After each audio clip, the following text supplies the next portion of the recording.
மாண்புமிகு பேரவைத் தலைவர் அவர்களுக்கும் மாண்புமிகு சட்டமன்ற உறுப்பினர்கள் அனைவருக்கும் மாண்புமிகு முதலமைச்சர் அவர்களுக்கும் வணக்கத்தை தெரிவித்துக் கொள்கின்றேன். 2026-2027 ஆண்டின் திருத்திய நிதிநிலை அறிக்கையில் மற்றும் வேளாண் பட்ஜெட் அறிக்கையிலும் நிதிநிலை அறிக்கையில் பேச வாய்ப்பளித்தமைக்கு பாட்டாளி மக்கள் கட்சி சார்பாக நன்றியை தெரிவித்துக் கொள்கின்றேன். முதற்கண் சேவை உரிமை சட்டம் அதை நிறைவேற்ற நிறைவேற்றக்கூடிய அந்த அறிவிப்புக்கு மனமார்ந்த வாழ்த்துக்களை தெரிவித்துக் கொள்கின்றேன்.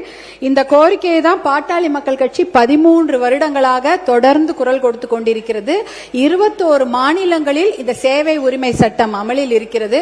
இந்த சேவை உரிமை சட்டம் வந்ததுன்னா பர்த் சர்டிபிகேட், டெத் சர்டிபிகேட், பட்டா, இந்த இபி, ரேஷன் கார்டு போன்றவையெல்லாம் எளிதில் மக்களுக்கு போய் சேரும்.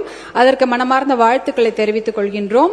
அதே போல இயற்கை விஞ்ஞானி பெரியவர் நம்மாழ்வார் அவர்கள் பெயரிலும் சேவை செம்மல் அஞ்சலை அம்மாள் அவர்கள் பெயரிலும் விருதுகள் வழங்கி கௌரவிப்பதை மனமார்ந்த வாழ்த்துக்களோடு வரவேற்கின்றோம்.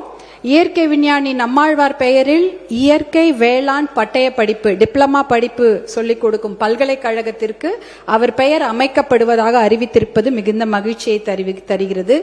மகளிர் விவசாயிகளுக்கு அவர்களை ஊக்குவிக்கும் விதமாக பல நல்ல திட்டங்களை அறிவித்திருக்கிறீர்கள். அதற்கும் வாழ்த்துக்களை தெரிவித்துக் கொண்டிருக்கிறோம்.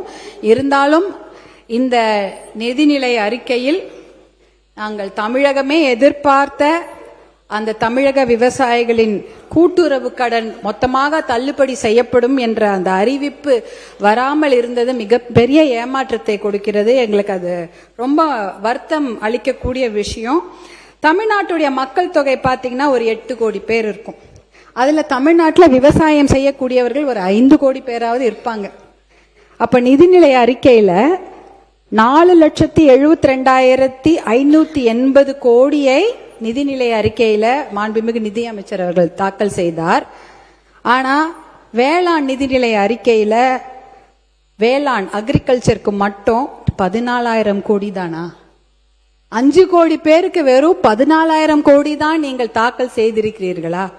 நீங்க 22 டிபார்ட்மெண்ட், கால்நடை, பால்வளம், வனத்துறை, கூட்டுறவு, பட்டு, கைத்தறி, இப்படின்னு வணிக வரி, இந்த மாதிரி டிபார்ட்மெண்ட் எல்லாம் சேர்த்து 22 டிபார்ட்மெண்ட்டுக்கெல்லாம் சேர்த்து தான் 58,000 கோடி இந்த நிதிநிலை பட்ஜெட் தாக்கல் செய்திருக்கிறீர்கள். ஆனால் வேளாண் துறைக்கு வெறும் 14,000 கோடி தான். இது ரொம்ப ரொம்ப ரொம்ப கம்மி. அதுவும் 5 கோடி பேருக்குன்ற போது ரொம்ப கம்மி. இதுக்கு 2 மணி நேரம் டீடைல் பட்ஜெட்டை நம்முடைய மாண்புமிகு அக்ரிகல்ச்சர் வேளாண் துறை அமைச்சர்கள் தாக்கல் செய்திருந்தார். அதுல நிறைய விஷயங்கள் இருந்தது. ஆனா நம்ம எதிர்பார்த்த நிறைய விஷயங்கள் இல்லை.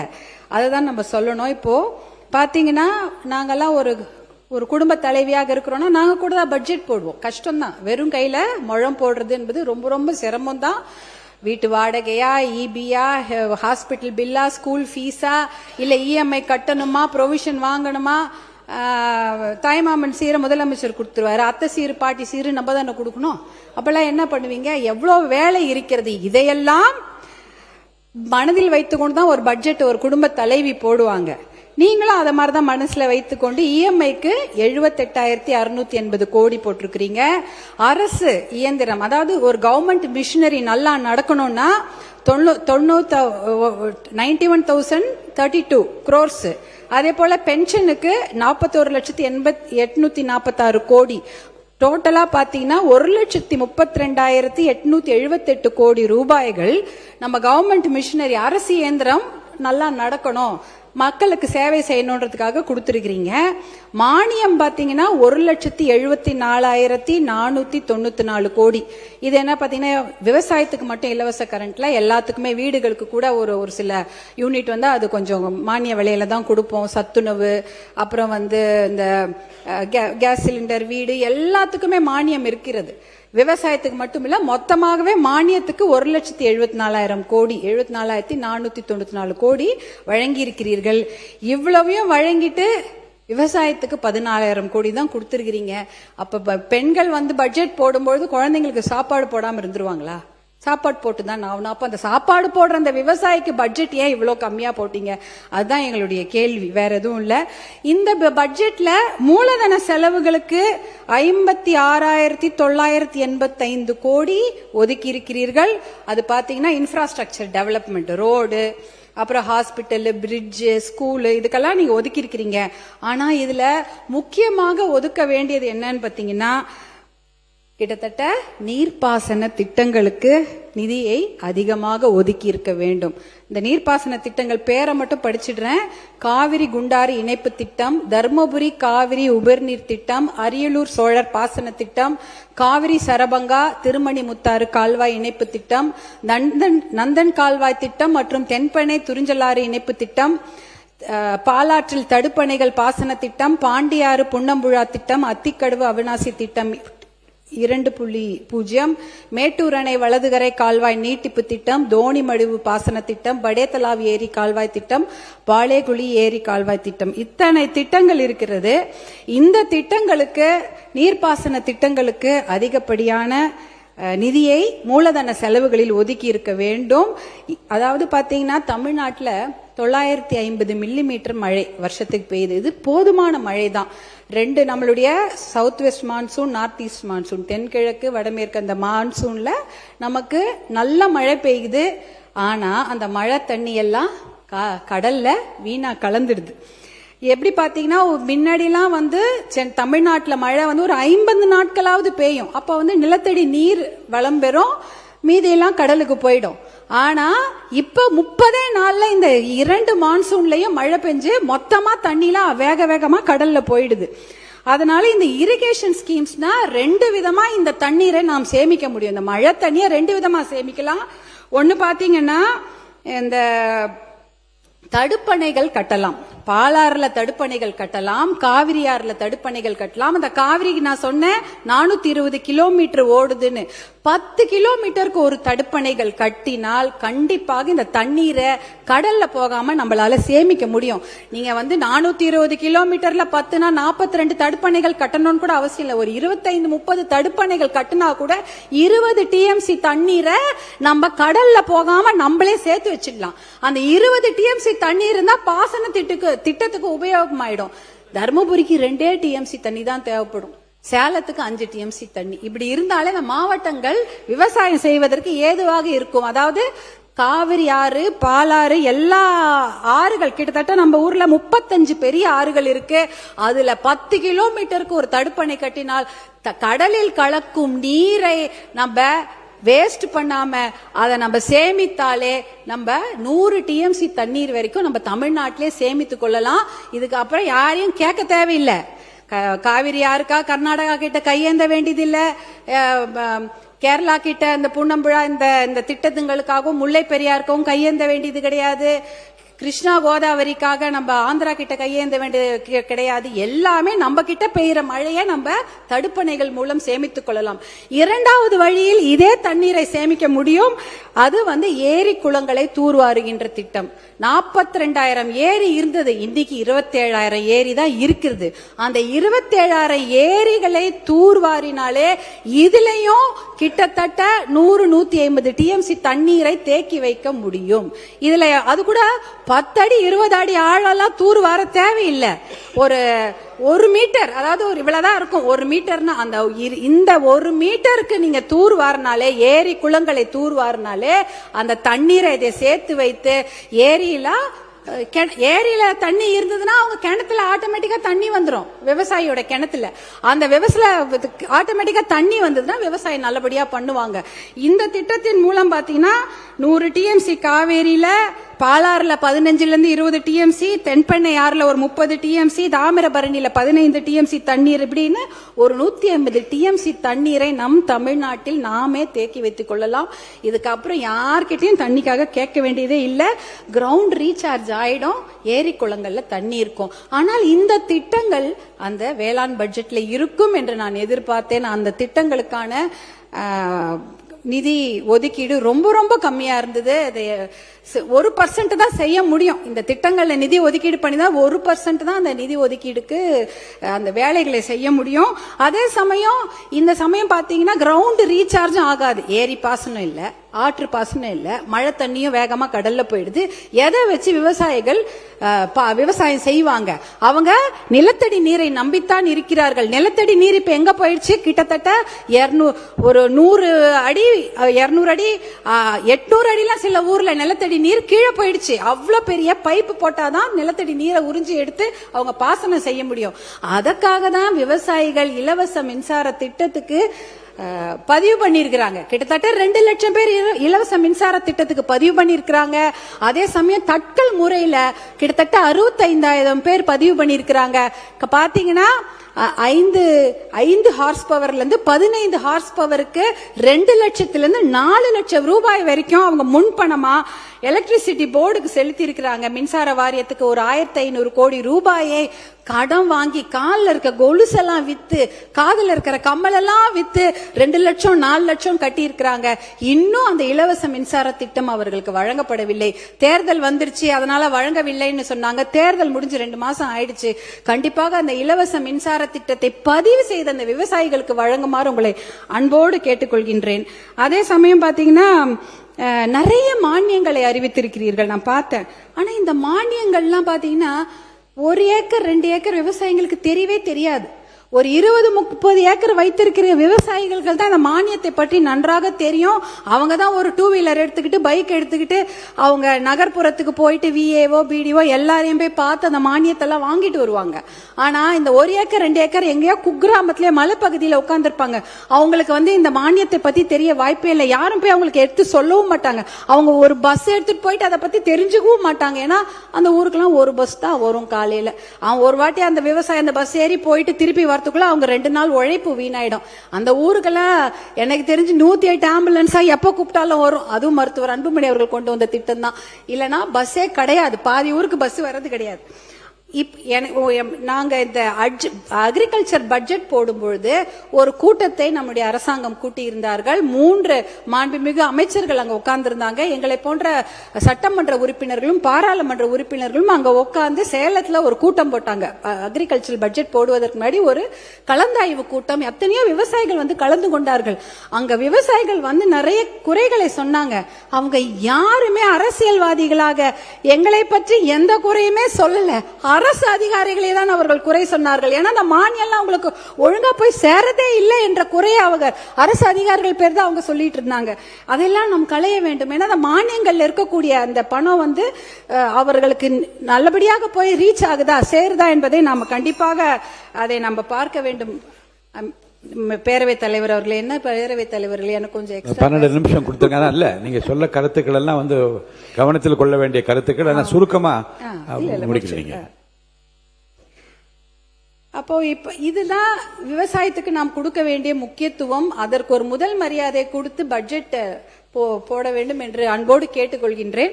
அடுத்தது விவசாயம் எவ்வளவு முக்கியமோ அதே போல மனித வளம் ரொம்ப ரொம்ப முக்கியம். தமிழ்நாட்டை பொறுத்தவரை வேலை வாய்ப்புக்கான அறிவிப்புகள் நிறைய இருக்கும் என்று எதிர்பார்த்தோம். இப்ப பாத்தீங்கன்னா அண்ணல் அம்பேத்கர், அப்புறம் தந்தை பெரியார், சமூக நீதி போராளி மருத்துவர் ஐயா போன்றவர்கள்லாம் எத்தனையோ போராட்டங்களை சந்தித்து ஜெயிலுக்கெல்லாம் போயிட்டு எத்தனையோ சமூக நீதியை பெற்றுக் கொடுத்தார்கள். அதனால நிறைய பேர் நல்லா படிக்கிறாங்க. ஆனா அவங்களுக்கு எல்லாம் வேலை இல்லை. லட்சக்கணக்கான இளைஞர்கள் படித்து விட்டு வெளியில வருகிறாங்க. அவங்க எல்லாம் எதிர்பார்ப்பது அரசு வேலை தான். அரசு வேலையில பாத்தீங்கன்னா டிஎன்பிஎஸ்சி, டிஆர்பி அதாவது டீச்சர் ரெக்ரூட்மெண்ட் போர்டு இருக்கு, மெடிக்கல் ரெக்ரூட்மெண்ட் போர்டு இருக்கு, தமிழ்நாடு அரசு பணியாளர் தேர்வாணையம் இருக்கிறது, யூனிஃபார்ம்டு சர்வீஸ் எக்ஸாம் சீருடை பணியாளர் தேர்வாணையம், இத்தனை இருக்கிறது. இந்த எக்ஸாம்லாம் எத்தனையோ பேர் ஒரு 3000 போஸ்டுக்கு 30 லட்சம் பேர் எழுதுறாங்க. எழுதிட்டு என்னன்னா 10 வருஷமா அந்த எக்ஸாம் எழுதுறாங்க, பாஸ் பண்றாங்க, அப்புறமா உங்களுக்கு வேலை கிடைக்கிறது இல்ல. பாஸ் பண்ணிட்டு சர்டிபிகேட் வெரிஃபிகேஷன் போறாங்க, அப்புறமா உங்களுக்கு வேலை கிடைக்கிறது இல்ல. வேலை கிடைச்சாலும் பணி உயர்வு கிடைப்பதில்லை, பணி உயர்வு கிடைச்சாலும் ஓய்வூதியம் கிடைப்பதில்லை. இது மாதிரி எத்தனையோ குறைகள். அந்த பாத்தீங்கன்னா இந்த மருத்துவமா இருக்கட்டும், கல்வித்துறையா இருக்கட்டும், காவல்துறையா இருக்கட்டும், மின்சாரத்துறையா இருக்கட்டும், நகராட்சி, வனத்துறை, எல்லாவற்றிலும் தேர்வு எழுதிவிட்டோ பணி நிலைப்பு இல்லாமையோ எத்தனையோ பேர் கஷ்டப்பட்டு கொண்டிருக்கிறார்கள். இதெல்லாம் பார்க்கும்போது அரசு வேலை என்பது அவர்களுக்கு காணல் நீராக தான் இருக்கிறது. அப்படிப்பட்ட அறிவிப்புகள் இந்த பட்ஜெட்ல இருக்கும் நாங்க எதிர்பார்த்தோம், அதுவுமே இல்ல. எத்தனையோ பேர் பாத்தீங்கன்னா, நான் இந்த ஒரு அரசாணை மட்டும் நான் சொல்லிடுறேன் பேரவைத் தலைவர்களே. அரசாணை 152 ஜிஓ 152 பாத்தீங்கன்னா, சென்னை மாநகராட்சி தவிர மிச்சம் இருக்கக்கூடிய 20 மாநகராட்சியில பணிகளே கிடையாது, அந்த பணிகளை எல்லாம் ஒப்பந்ததாருக்கு கொடுத்துடலாம் அப்படின்ற ஒரு ஜிஓ போட்டிருக்கிறாங்க. அதே போல ஜிஓ 139 479 பேரூராட்சிகளில் அவுட் சோர்சிங் மூலமா தான் பணி எடுக்க முடியும்னு ஒரு ஜிஓ இருக்கிறது. அதாவது துப்புரவு பணியாளர், ஓட்டுநர், வரி வசூலிப்பாளர், பாதுகாவலர்கள் என்ற நிரந்தர பணியிடங்கள்லாம் ஒரே இந்த ஜிஓலே ஒழிக்கப்பட்டுச்சு. 35,000 அரசு பணியிடங்கள் காலியாகி இன்னைக்கு 3,417 அரசு பணியிடங்கள் மட்டும்தான் இருக்குது. இதுலயே 12,000 வேலையும் இந்த இதுல ஒழிக்கப்பட்டுச்சு. கிட்டத்தட்ட 50,000 வேலை இந்த ஒரு 2 ஜிஓல போயிடுச்சு. அரசு வேலை, அரசு உயர்கல்வி நிறுவனங்கள், சுகாதாரத்துறை, ஊரக வளர்ச்சித்துறை, மின்சார வாரியம்ல டி பிரிவு பணியிடங்களும் அவுட் சோர்சிங் மூலமா தான் போகுது. அப்படின்னா அவுட் சோர்சிங்னா குத்தகை மூலமாக ஒரு மனிதவள நிறுவனங்களே அந்த வேலையை எடுத்து செய்யலாம். ஆனா அவங்களுக்கு அரசாங்கம் தான் அவங்களுக்கு பணி கொடுக்கறாங்க. அவங்க வேலையாட்களை அமர்த்தி அந்த வேலை வாங்கி கொள்ளலாம். இதுல பாத்தீங்கன்னா இந்த கான்ட்ராக்ட் ஒப்பந்த தொழிலாளர்கள் சந்திக்கும் இன்னல்கள் ஏராளம். பாத்தீங்கன்னா இதுல உழைப்பு சுரண்டப்படுகிறது, ஊதியம் சுரண்டப்படுகிறது, மனித உரிமை மீறல் இருக்கிறது, சமூக நீதி, இடஒதுக்கீடு இடமே கிடையாது. இந்த அவுட் சோர்சிங் முறையை கண்டிப்பாக ஒழித்து விட்டு, ஏன் தெரியுங்களா, 100 கோடி ரூபாவோ 150 கோடி ரூபாவோ அந்த நிறுவனங்களுக்கு கொடுத்தீங்கன்னா 12 கோடி ரூபாய் மட்டும்தான் அவங்க சம்பளமா கொடுக்கறாங்க. மிச்சம் 140 கோடி ரூபாய் என்ன ஃபினைல் வாங்குறதுக்கும் தொடப்பம் வாங்குறதுக்குமா யூஸ் பண்ணிக்கிறாங்க. அப்ப என்ன அது அட்மினிஸ்ட்ரேஷன் சார்ஜஸ் சொல்றாங்க. இதெல்லாம் ஒழிச்சிட்டாதான் இடஒதுக்கீடு பாதுகாக்கப்படும், மனித உரிமை மீறல நம்ம குறைக்கலாம். அதே போல நீங்க பாத்தீங்கன்னா அடுத்தது டெம்பரரி தற்காலிக பணியிடங்கள். அந்த தற்காலிக பணியிடங்கள்ல 5 வருஷம் பணியாற்றினா அவங்களுக்கு நிரந்தர பணியிடமாக ஆக்கி கொடுக்க வேண்டும். இன்னொரு சொல்யூஷன் இருக்கு. தனியார் நிறுவனங்கள்ல 80% உள்ளூர் இளைஞர்களுக்கு வேலை வாய்ப்பு கொடுக்க வேண்டும் என்ற ஒரு பாலிசி டிசிஷன் சட்டத்தை கொண்டு வந்தா கண்டிப்பாக அரசு வேலை இல்லைன்னு ஆயிப்போச்சு. அட்லீஸ்ட் தனியார் வேலையிலாவது அவங்களுக்கு ஒரு முன்னுரிமை கிடைக்கும். இந்த பாலிசி டிசிஷன் பாத்தீங்கன்னா ஆந்திரா, கர்நாடகா, குஜராத், மகாராஷ்டிரா, ஹரியானா எல்லாம் எடுத்திருக்கிறாங்க. அந்த பாலிசி டிசிஷனுக்கு எந்த ஒரு செலவுமே கிடையாது. ஒரு சட்டத்தை போட்டால் கண்டிப்பாக 80% இளைஞர்களுக்கு தனியார் நிறுவனங்களில் வேலை கிடைக்கும். இது ஒரு சொல்யூஷனாக நாங்க சொல்றோம். இத மாற்றம் அப்படின்னு சொல்லிட்டு தான் எல்லாருமே ஆட்சிக்கு வந்திருக்கிறாங்க. இப்படிப்பட்ட ஒரு மாற்றத்தை கொடுக்க வேண்டும் என்பதற்காக தான் 2004 மருத்துவர் அன்புமணி அவர்கள் சுகாதாரத்துறை அமைச்சராக பொறுப்பேற்ற போது நிறைய முன்னேற்றமான திட்டங்களை கொண்டு வந்திருக்கிறாரு. அவர் அதற்காக 4 இன்டர்நேஷனல் அவார்ட்லாம் வாங்கினாரு. ஒரு மாற்றத்தை கொடுக்க வேணும், சிஸ்டத்தை மாத்தணும்னா அது மிகப்பெரிய சிக்கல், மிகப்பெரிய போராட்டம் என்பது நான் கண்கூடாக பார்த்திருக்கிறேன். மிகப்பெரிய ஒரு டொபாக்கோ மாஃபியாவை எதிர்த்து தான் அவர் போராடினாரு. அதற்காக அவருக்கு விருதுகள்லாம் கிடைச்சது. ஸ்டாண்டிங் ஓவேஷன்ல அமெரிக்கால கொடுத்தாங்க. அதே போல யுனைடெட் நேஷன்ஸ்ல WHO அவார்டு 2 வாங்கியிருக்கிறார் மருத்துவர் அன்புமணி. எதற்காக? இந்த கிராமப்புற சுகாதார திட்டத்தை அறிமுகப்படுத்தி 108 ஆம்புலன்ஸ் போன்ற திட்டங்களை கொடுத்ததற்காக WHO அவார்டை அவங்க வாங்குறாங்க. டோனி பிளேர் அவர் இங்கிலாந்துடைய prime minister, Bill Gates, Bill Clinton அமெரிக்காவுடைய அதிபர், அதே போல கோய்சுமி சொல்லிட்டு ஜப்பானுடைய பிரதமர், கோஃபி அன்னன் என்ற யுனைடெட் நேஷன்ஸ் ஜெனரல், இவர்கள் வாங்கிய விருதை மருத்துவர் அன்புமணி இந்தியாவில் வாங்கியிருக்கிறாரு. Rotary International award for polio எராடிகேஷனுக்காக, போலியோ ஒழிப்பதற்காக இந்த சாதனைகள் எல்லாம் அவர் செய்ததற்காக அந்த இன்டர்நேஷனல் விருதை அவருக்கு டெல்லியில கொடுக்கறாங்க. இத்தனை அவார்ட்களையும் அவர் வாங்கியிருக்காரு. ஆனா அங்க டெல்லியில தான் தெரியும், அது இன்டர்நேஷனல் தான் அவரை பத்தி தெரியும். இங்க யாரும் அவருடைய சர்வீஸ்ல கண்டுக்கவே இல்லை, அதை பத்தி அவர் பெருசா எடுத்துக்கிட்டதும் இல்லை. அவரை பொறுத்த வரைக்கும் கீதையில சொன்ன மாதிரி கடமையை செய், பலனை எதிர்பார்க்காதே என்ற ஒரு விஷயத்துல தான் அவர் பயணிச்சிட்டு இருக்கிறாரு. இப்படிப்பட்ட எல்லாரும் அவர்களுடைய கட்சி தலைவர்களை குறுக்கீடுகள் இல்லாமல் உங்களுக்கு 20 நிமிடம் நான் அழைத்திருக்கிறேன். ஐயோ, நன்றி தலைவரே, முடிச்சிடுறேன். நன்றி சொல்லி முடிச்சிடணும். நன்றி சொல்லி முடிச்சிடுறேன். எல்லாருக்கும் அவர்களுடைய தலைவர்களை பத்தி ஒரு நாலு நல்ல வார்த்தை நீங்க நிறைய சொல்லிருக்கீங்க. என்னுடைய மதிப்புக்குரிய அன்புமணி அவர்களை பற்றி நீங்க நிறைய சொல்லியிருக்கீங்க. அடுத்து நீங்க நன்றி அவைக்கு நன்றி சொல்லி முடிக்க. நன்றி. இறுதியாக ஒண்ணு, சமூக நீதி கணக்கெடுப்பு என்று ஒரு வரலாற்று சிறப்புமிக்க தீர்மானத்தை அறிவிப்பை வெளியிட்டீர்கள். அதற்கு பட்ஜெட் ஒதுக்கி இருந்தால் இன்னும் நன்றாக இருந்திருக்கும். அதே போல கூட்டுறவு கடன் தள்ளுபடியை எதிர்பார்க்கின்றோம்.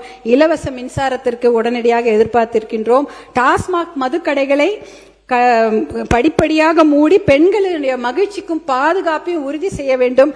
அதற்கான அறிவிப்புகளையும் எதிர்பார்த்து கொண்டிருக்கின்றோம். ஆல்டர்னேட் ரெவென்யூ பற்றிய முழு திட்டங்கள் வேண்டும். அவுட் சோர்சிங் முறை முற்றிலுமாக ஒழிக்கப்பட வேண்டும். தற்காலிக பணி செய்பவர்களுக்கு அது நிரந்தர பணியிடமாக ஆக்கி கொடுக்க வேண்டும். தனியார் நிறுவனங்களில் அந்த இளைஞர்களுக்கு 80% வேலை வாய்ப்பை உறுதி செய்ய வேண்டும்.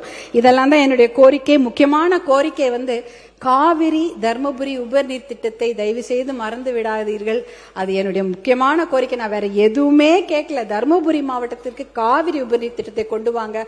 நான் இந்த 1 லட்சம் கிராமத்துல தான் போய் பயணிச்சுட்டு இருக்கிறேன். கிராமத்துல தான் போயிட்டே இருப்பேன். 1 லட்சம் 2 லட்சம் விவசாயிகளோட கையை போய் பிடிப்பாங்களே, என் கையை பிடிச்சி எனக்கு நன்றி சொல்லுவாங்க.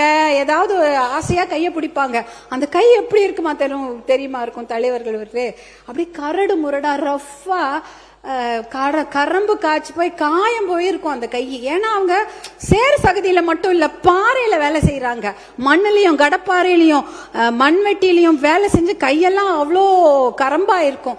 அந்த அந்த விவசாயிகளோட கைகளை விட்டு விடாதீர்கள் என்று உங்களை கேட்டுக்கொண்டு வாய்ப்பளித்த உங்களுக்கு என்னுடைய மனமார்ந்த நன்றியை தெரிவித்து விடைபெறுகிறேன். நன்றி, வணக்கம். மாண்புமிகு நீர்வளத்துறை அமைச்சர் அவர்கள். மாண்புமிகு பேரவைத் தலைவர் அவர்களே, மாண்புமிகு உறுப்பினர் அவர்கள், நீர்வளத்துறைக்கு கடந்த காலங்களில் ஒதுக்கீடு செய்யப்பட்டுள்ள நிதிகளை விட மாண்புமிகு தமிழ்நாடு முதலமைச்சர் அவர்களின் தலைமையிலான அரசு அதிக அளவிலான நிதியை ஒதுக்கியுள்ளது. மேலும் ஏரி குளங்களை தனியார் பங்களிப்புடன் தூர்வாரும் பொருட்டு தனியாக அரசாணை பிறப்பிக்கப்பட்டுள்ளது. சென்னையில் அடையாறு, கூவம், வேளச்சேரி ஏரி, நாராயணபுரம் ஏரி ஆகியவற்றை தூர்வாரும் பணி தனியார் பங்களிப்புடன் தொடங்கப்பட்டுள்ளது. தமிழ்நாட்டில் ஊரக வளர்ச்சித்துறையில் உள்ள 22,000 ஏரிகளும் நீர்வளத்துறையில் உள்ள 14,000 ஏரிகளும் தூர்வார நடவடிக்கை எடுக்கப்பட்டுள்ளது. மேலும் மாண்புமிகு உறுப்பினர், என்னுடைய அலுவலகத்துக்கு நீங்களும் உங்களுடைய பாட்டாளி மக்கள் கட்சி தலைவர் வந்திருந்தீங்க. அதை நீங்கள் எல்லாமே மனுவாகவே கொடுத்துருந்தீங்க. ஒரு 2 மணி நேரம் நீங்களும் நானும் எல்லாமே டிஸ்கஷன் பண்ணோம். உங்களை பொறுத்த வரைக்கும் தருமபுரி மாவட்டம் எங்களுக்கும் தான் மாவட்டம். கண்டிப்பாக அந்த விவசாயிகளின் உடைய கோரிக்கைகள் அனைத்தும் நிறைவேற்றப்படும். நீங்க ஏன்னா அந்த நீர்வளத்துறைக்கு எப்படியெல்லாம் நீங்கள் சில அட்வைஸ் எல்லாம் பண்ணீங்க. அது சம்பந்தப்பட்ட அதிகாரிகளோடும் கலந்து பேசி மாண்புமிகு முதலமைச்சருடைய கவனத்துக்கு எடுத்து செல்லப்பட்டு மிக விரைவில் நீங்கள் கேட்ட அனைத்து திட்டங்களையும் தருமபுரி மாவட்டத்துக்கு செய்து தரப்படும் என்பதை இந்த அவையில் தெரிவித்துக் கொள்கிறேன். நன்றி. மாண்புமிகு மாண்புமிகு முதலமைச்சர் அவர்களுக்கும் மாண்புமிகு நீர்வளத்துறை அமைச்சர் அவர்களுக்கும் பேரவைத் தலைவர் வாயிலாக எங்களுடைய மனமார்ந்த நன்றிகளை தெரிவித்துக் கொள்கின்றோம். மாண்புமிகு கால்நடைத்துறை அமைச்சர் அவர்கள். மாண்புமிகு பேரவைத் தலைவர் அவர்களே, மாண்புமிகு சட்டமன்ற உறுப்பினர் கூறியது விவசாயிகளின் அறியாமையை போக்கி அவர்களுக்கு ஒரு எழுச்சியை கொண்டு வர வேண்டும் என்ற ஒரு மாற்றத்தை நிச்சயமாக தமிழக வெற்றி கழகம் செய்யும். மக்களுக்கு தேவையான, விவசாயிகளுக்கு தேவையான அனைத்து விஷயங்களும் ஒவ்வொரு விவசாயிக்கும் தெரியப்படுத்தும் வகையில் நிச்சயமாக எங்களுடைய செயல்கள் இருக்கும் என்று பேரவைத் தலைவர் உங்கள் முன்னால் தெரிவித்துக் கொள்கிறேன். நன்றி. ஆக்கப்பூர்வமான சட்டமன்ற உறுப்பினருக்கு நன்றி.